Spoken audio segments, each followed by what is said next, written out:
বিহার নিয়ে তো বঙ্গ বিজেপি একেবারে আনন্দে উৎফুল্লিত। বিহারে তারা 200-র বেশি আসন পেয়ে গেছে এনডিএ জোট, আর তাতেই একেবারে খুশিতে আত্মহারা বঙ্গ বিজেপির কর্মী সমর্থক থেকে নেতৃত্বরা। বিরোধী দলনেতা তিনি তো আবার লাড্ডু বিলি করেছেন বিধানসভার বাইরে ঢাক ঢোল পিটিয়ে। তো যাই হোক, বিহারের ফলাফল বিজেপির ভালো হলেও ঝাড়খণ্ড বিহারের পাশে এবং পশ্চিমবঙ্গের একেবারে পার্শ্ববর্তী রাজ্য ঝাড়খণ্ড, সেই ঝাড়খণ্ডে কিন্তু বিজেপি হেরে গেছে। ঠিক একই সময় যখন বিহারে বিজেপির জয় জয়কার, ঠিক সেই সময়ই ঝাড়খণ্ডে কিন্তু বিজেপির হার। ঝাড়খণ্ডে উপনির্বাচন হয়েছিল একটি কেন্দ্রে, আর সেই উপনির্বাচনে ঝাড়খণ্ডের উপনির্বাচনে বিজেপি হেরে গেছে। সেখানকার জেএমএম ঝাড়খণ্ড মুক্তি মোর্চা, সেই পার্টি তারা জয়লাভ করেছে, হিমন্ত সোরেনের দল। আর এই নিয়ে বঙ্গ মিডিয়ার কোনো খবর নেই। বঙ্গ মিডিয়া একটাই দেখাচ্ছে যে বিহার বিজেপি জিতেছে। এই নিয়েই একেবারে বঙ্গ মিডিয়া, বিজেপি ঘেঁষা মিডিয়া, তারা খবর করেই চলেছে দিনরাত। কিন্তু কোনো একটি রাজ্যে বিজেপি হেরে যাচ্ছে সেই খবর কিন্তু এরা করছে না। তো যাই হোক, আপনাদের সামনে সেই খবর নিয়ে এলাম যে ঝাড়খণ্ডে ঘাটশিলা কেন্দ্রে উপনির্বাচন ছিল, সেই উপনির্বাচনে বিজেপির হার এবং সেখানে জয়ী হয়েছে মুক্তি মোর্চা, ঝাড়খণ্ড মুক্তি মোর্চা। আপনারা দেখছেন N24 টিভি, আর সঙ্গে রয়েছে আমি সাজিদ। শুরু করছি আজকের বিস্তারিত প্রতিবেদন। বিহারে একগুচ্ছ দাপটের দিনেই পড়শি রাজ্য ঝাড়খণ্ডের একটি মাত্র উপনির্বাচনে নিজেদের শক্তির প্রমাণ দিল ঝাড়খণ্ড মুক্তি মোর্চা। ঘাটশিলা কেন্দ্রের উপনির্বাচনে জয় পেল হেমন্ত সোরেনের দল। একই সঙ্গে পুরনো হিসেবের বদলাও নিয়ে নিল তারা। ঘাটশিলা কেন্দ্রের উপনির্বাচনে জয়ী হয়েছেন জেএমএম প্রার্থী সোমেশ চন্দ্র সোরেন। বিজেপির কে প্রার্থী ছিল এখানে? বিজেপির প্রার্থী ছিল বাবুলাল সোরেন। আর এই বিজেপি প্রার্থীর সমর্থনে কিন্তু প্রচারে গিয়েছিলেন আমাদের বাংলার খুব বড় একজন নেতা শুভেন্দু অধিকারী। তিনি কিন্তু প্রচারে গিয়েছিলেন এই ঝাড়খণ্ডে এই উপনির্বাচনে বাবুলাল সোরেনের যে বিজেপি প্রার্থী, তার হয়ে তার সমর্থনে প্রচার করতে গেছিলেন ঘাটশিলায়, অর্থাৎ ঝাড়খণ্ডে। কিন্তু এই বাবুলাল সোরেন বিজেপি প্রার্থী, তিনি পরাজিত হন সেখানকার জেএমএম পার্টির প্রার্থী সোমেশ চন্দ্র সোরেনের কাছে। কত ভোটে? প্রায় যে ভোটের পার্সেন্টেজটা বা ভোটের যে সংখ্যাটা রয়েছে, এই বাবুলাল সোরেন বিজেপি প্রার্থী, তিনি ওই ঝাড়খণ্ড মুক্তি মোর্চার প্রার্থীর কাছে প্রায় 38,000-এরও বেশি ভোটে পরাজিত হন। প্রাপ্ত ভোটের সংখ্যা বিজেপি প্রার্থীর 66,335, যেমনটা ওয়েবসাইটে আমরা দেখতে পাচ্ছি, এবং সোমেশ চন্দ্র সোরেন, যিনি জেএমএম পার্টি, তার প্রাপ্ত ভোট 1,04,936, প্রায় 38,000-এরও বেশি ব্যবধান রয়েছে জেতার মধ্যে।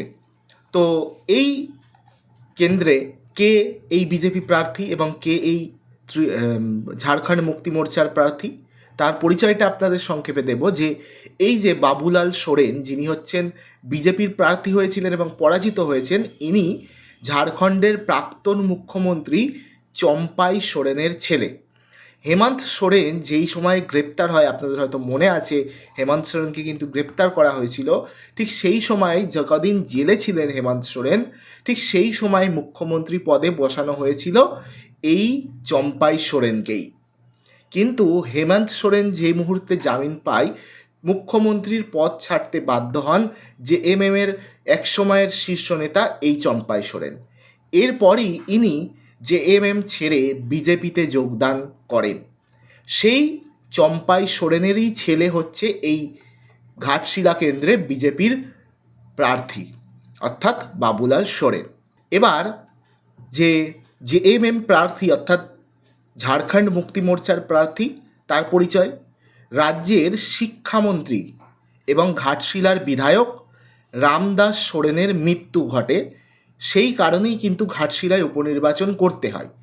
সেই উপনির্বাচনে রামদাসের ছেলে, অর্থাৎ ওই কেন্দ্রে যিনি বিধায়ক ছিলেন এবং ঝাড়খণ্ডের শিক্ষামন্ত্রীও ছিলেন, সেই রামদাস সোরেন, তারই ছেলে পেশায় মেকানিক্যাল ইঞ্জিনিয়ার সোমেশচন্দ্র সোরেনকেই প্রার্থী করেছে কিন্তু জেএমএম। ঘাটশিলা দখল রাখতে মরিয়া ছিলেন মুখ্যমন্ত্রী হেমন্ত সোরেন। তিনি কিন্তু একাধিকবার এই প্রচারে এসছিলেন, রোড শো থেকে শুরু করে জনসভা সর্বত্র সব কিছুই কিন্তু এই উপনির্বাচনে জেতার জন্য করেছিলেন। অন্যদিকে রাজনীতিবিদ হিসেবে নিজের বাবা চম্পাই সোরেনের জনপ্রিয়তাকে কাজে লাগিয়েই বাজিমাত করতে চেয়েছিলেন বাবুলাল সোরেন। বলা বাহুল্য, এই ঘাটশিলা কেন্দ্রটি আদিবাসী সংরক্ষিত একটি আসন, ফলে আদিবাসী ভোট একটা বড় ফ্যাক্টর। আর এই ভোট যে তাদের সঙ্গে রয়েছে এটা প্রমাণ করতে মরিয়া কিন্তু একদিকে যেমন ছিল জেএমএম, ঝাড়খণ্ড মুক্তি মোর্চা, অন্যদিকে বিজেপি, দুপক্ষই কিন্তু যে প্রমাণ করতে মরিয়া ছিল যে আদিবাসী ভোট তাদের দিকেই রয়েছে। অবশ্য শেষ হাসল কিন্তু জেএমএম হেমন্ত সোরেনের দল। এবার বলি, এই কেন্দ্রে ভোটের প্রচারে বিজেপির সমর্থনে প্রচারে গিয়েছে এ বাংলার বড় নেতা, বিরোধী দলনেতা শুভেন্দু অধিকারী। তিনি প্রচারে গিয়েছিলেন এবং তিনি সেখানকার মানুষকে আহ্বান জানিয়েছিলেন যে বিজেপিকে একটাবার সুযোগ দেওয়ার, যাতে আদিবাসীদের হয়ে কাজ করতে পারে সেই সুযোগ দেওয়ার আহ্বান করেছিলেন, কিন্তু কিছুই হলো না। ঝাড়খণ্ডের ওই কেন্দ্রের মানুষ তারা কিন্তু ভরসা রাখলো তাদের নিজেদেরই পার্টি অর্থাৎ জেএমএমের ওপর, হেমন্ত সোরেনের ওপরই। তো শুভেন্দু অধিকারী সেখানে গিয়ে পুজো দিয়েছিলেন, সেখানে গিয়ে খ্যাতনামা কথাসাহিত্যিক বিভূতিভূষণ বন্দ্যোপাধ্যায়ের যে ঝাড়খণ্ডের বসত ভিটা গৌরীকুঞ্জ, সেটাও তিনি দর্শন করেন এবং তারপরে যে জনসভা হয় সেখানে তিনি বক্তব্যও রাখেন। সেখানে বক্তব্য রেখে তিনি তো যেখানেই বক্তব্য রাখুন না কেন, তিনি তো একটাই বিষয়, হিন্দু মুসলিম, এই ছাড়া তো এটাই তো তিনি বেশিরভাগ বলে চলেন।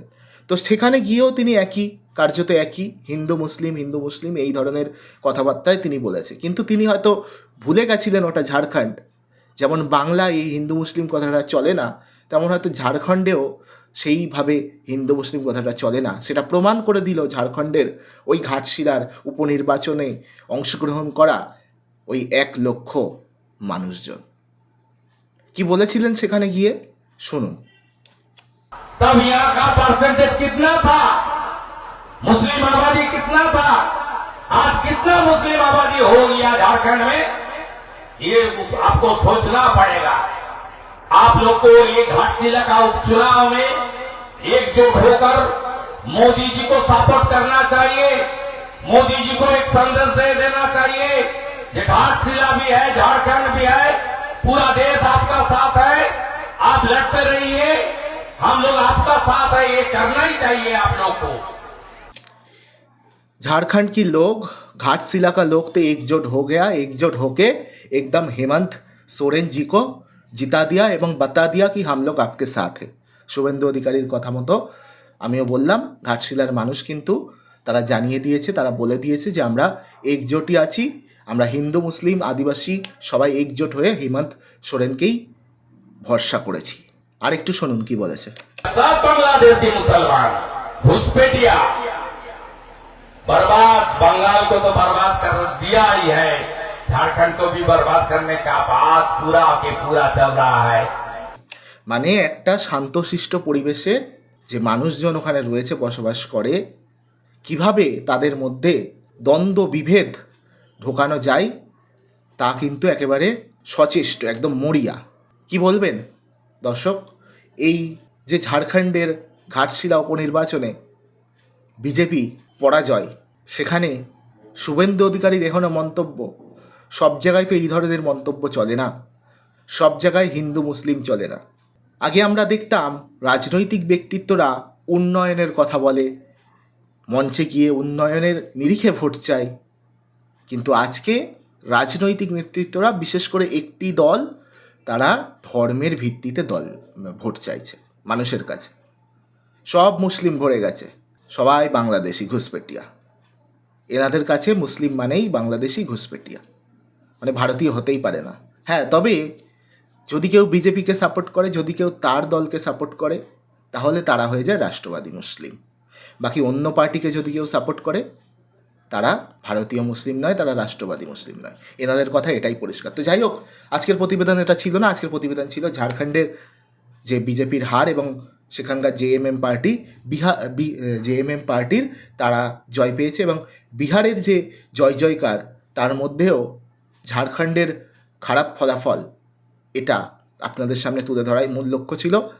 আজকের প্রতিবেদনে যদি কিছু বলার থাকে অবশ্যই বলতে পারেন কমেন্ট বক্সে, এবং নজর রাখুন N24 টিভিতে।